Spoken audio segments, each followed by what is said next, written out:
Hello everyone. In today's video, I'll show you how to easily add Telegram group links so you can share them with others. Let's dive right in. First, open your Telegram app. But if you've noticed, Telegram doesn't provide a direct option to add group links from the app itself. To share your group link, here's what you need to do. Open your web browser. Type your group link in this format: https://t.me/yourgroupname.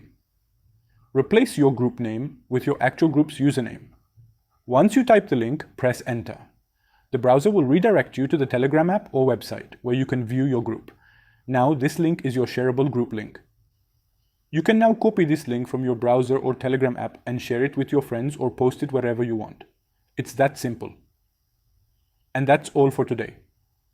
Now you know how to add Telegram group links and share them easily.